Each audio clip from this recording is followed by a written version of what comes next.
morning, afternoon, evening, wherever you are, and welcome to Global Atheist News Roundup, dateline the 2nd of March 2024. This week's headlines. Former British Home Secretary Suella Braverman says the Islamists are now in charge in the UK.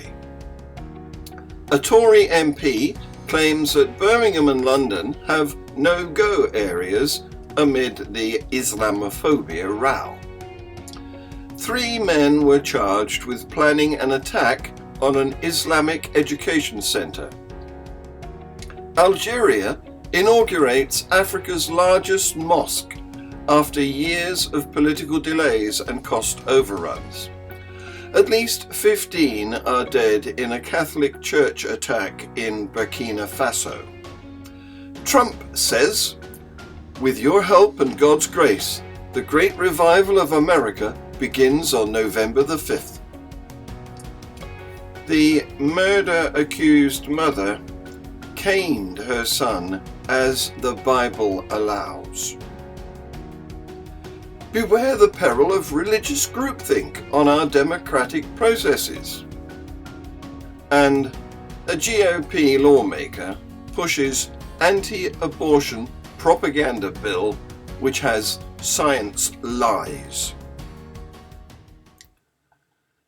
Suella Braverman, former British Home Secretary, said, "The Islamists are now in charge in the UK. They exert their influence in all sectors. I was fired because I challenged them." See this video.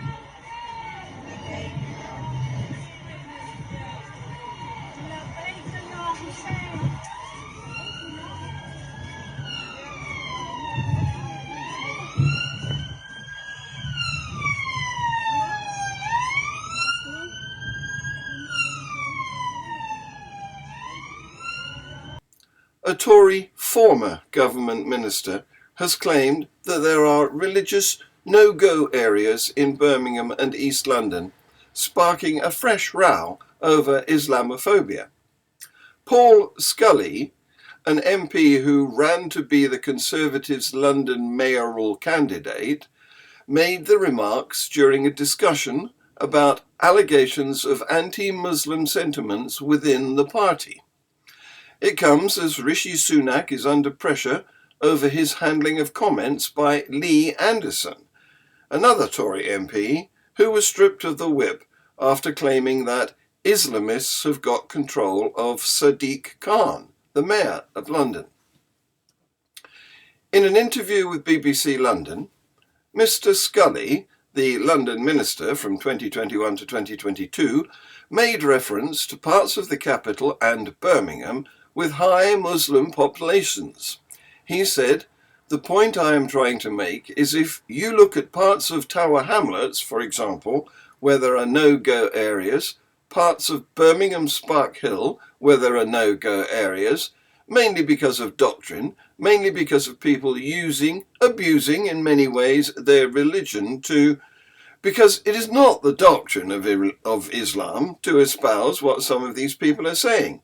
That, I think, is the concern that needs to be addressed."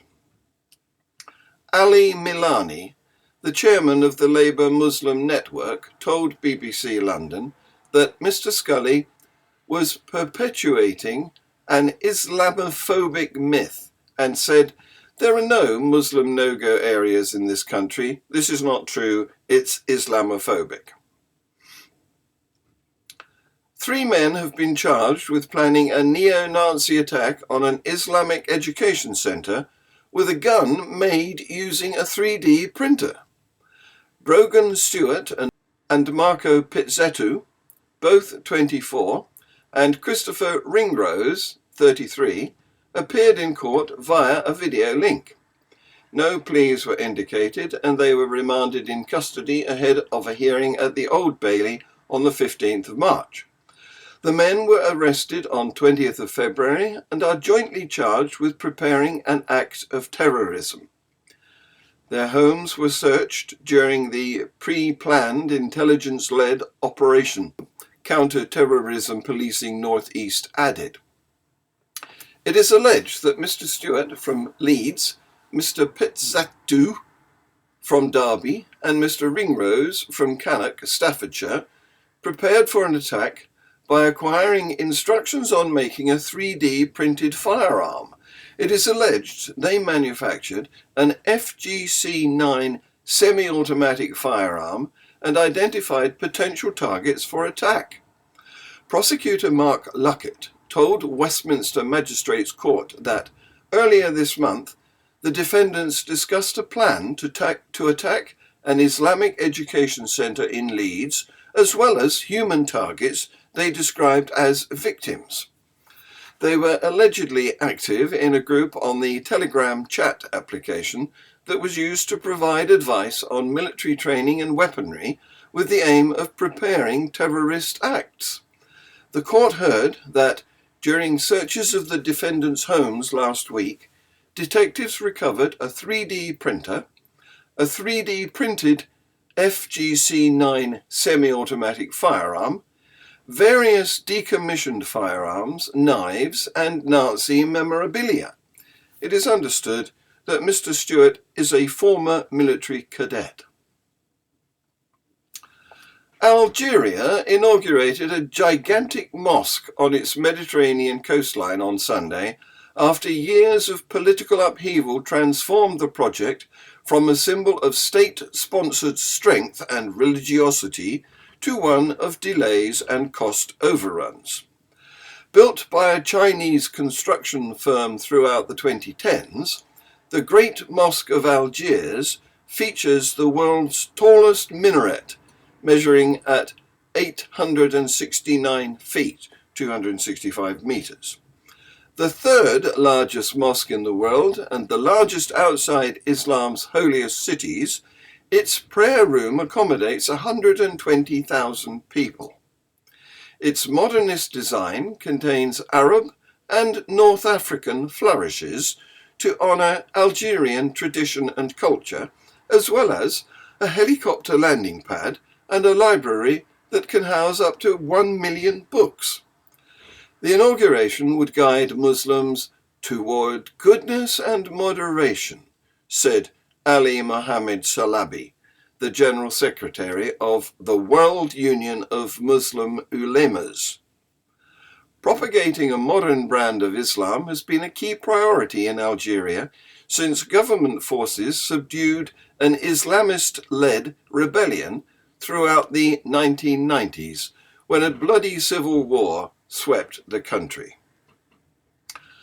At least 15 people have been killed and 2 others injured following an attack on a Catholic church in northeastern Burkina Faso on Sunday. It took place during Sunday worship in Essakane village in Oudalan province, close to the border with Mali. Few details have been given. A church official indicated the gunmen were suspected Islamist militants. There was no immediate response from the authorities in the West African country's capital, Ouagadougou, and a statement by the head of the local diocese, Abbot Jean-Pierre Sawadogo, said 12 people were killed instantly while 3 others died at the hospital. In this painful circumstance, we invite you to pray for those who died in faith, for the healing of the wounded, and for the consolidation of grieving hearts, the statement reads. It is the latest atrocity in the country that's been attributed to Islamist militants. More than a third of Burkina Faso is currently under the control of insurgents. In Nashville, in an evening filled with apocalyptic rhetoric, patriotic songs, and campaign promises, former President Donald Trump promised on Thursday that he would make a triumphant return to the White House next year, and that he would restore Christian preachers to power in American culture. If I get in, you're going to be using that power at a level you've never used before, Trump told the annual gathering of national religious broadcasters at Nashville's Gaylord Opryland Resort and Convention Center. Speaking to a packed-out ballroom of radio and television preachers and other Christian communicators, Trump described himself as a friend and fellow believer and someone ready to restore God to his rightful place in American culture. With your help and God's grace, the great revival of America begins on November the 5th, he said. In a speech that lasted more than an hour, Trump portrayed evangelical Christians as a persecuted group under President Joe Biden's administration, a status he told them he shared in his 2020 election loss, which he said had been rigged. He told the religious broadcasters that one of his first acts of the second Trump term would be to set up a task force to root out anti-Christian bias.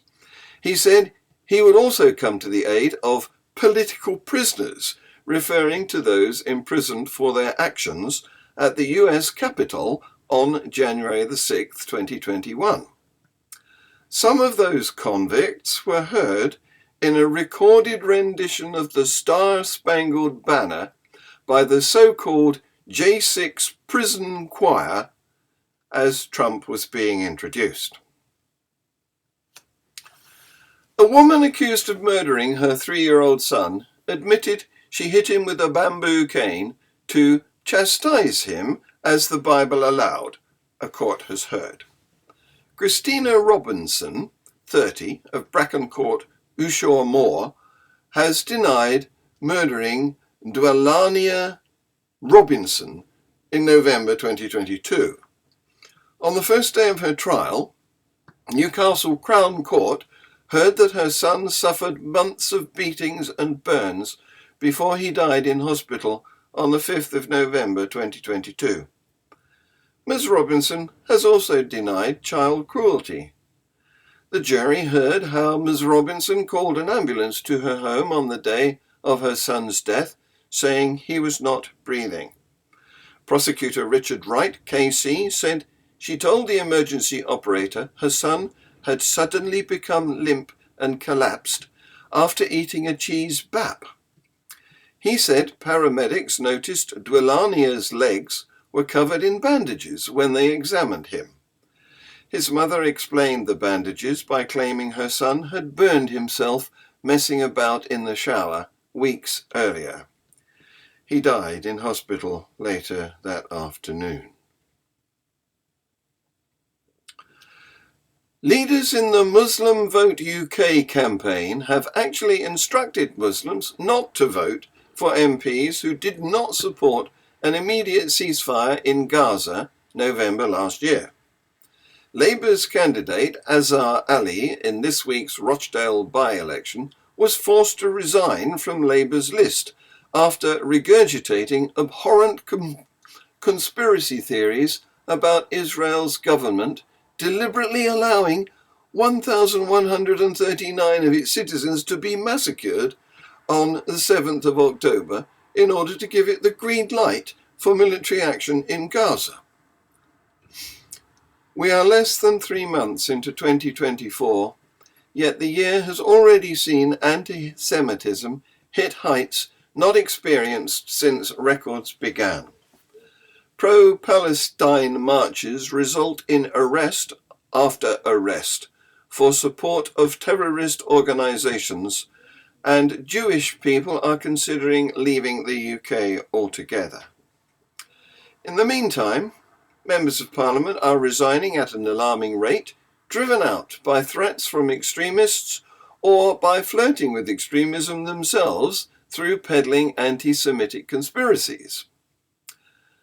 The muslimvote.co.uk's homepage carries the unapologetic declaration, This election marks a pivotal shift.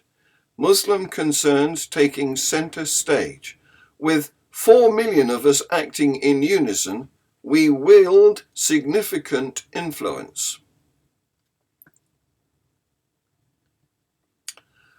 A lawmaker from West Virginia called evolution a quickly dying theory, claiming that there's a flash of light the moment sperm meets egg, which amounts to a sign from God, and insisted that all Jews believe life begins at the moment of conception.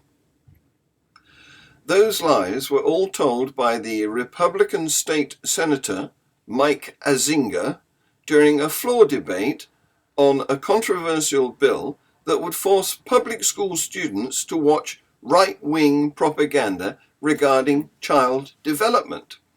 The bill explicitly says that students would have to watch Meet Baby Olivia, a video produced by the anti-abortion group Live Action. Early in the video, after a sperm fertilizes an egg, the narrator claims, "This is the moment that life begins." It isn't. It also refers to stages of development using the made-up term weeks after fertilization instead of weeks after the last menstrual cycle. That's the only date we can know, which would be medically accurate. The narrator also refers to a fetal heartbeat, even though at 6 weeks it's not a fetus and literally doesn't have a heart.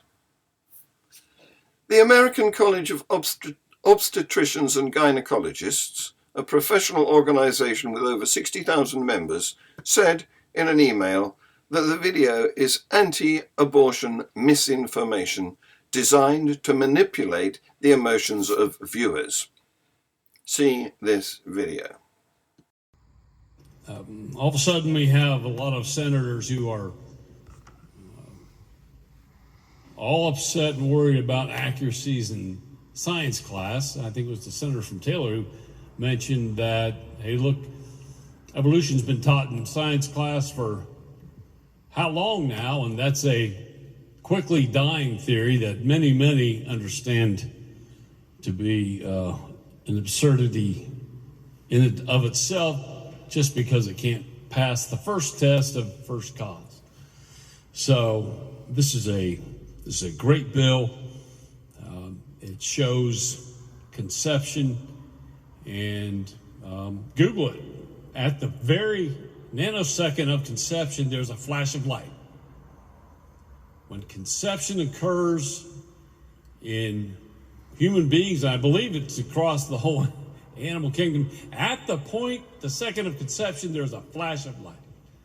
That's God telling us, I believe, that life begins there. Thank you, Mr. President. Following this show, Tercia and I are going to chat with an unknown guest or guests that she's meeting up with in her new organization. Let me see if I can say this. Cruz Fry in South Africa. This has been Global Atheist News. Please like, subscribe, and share. Thank you for watching.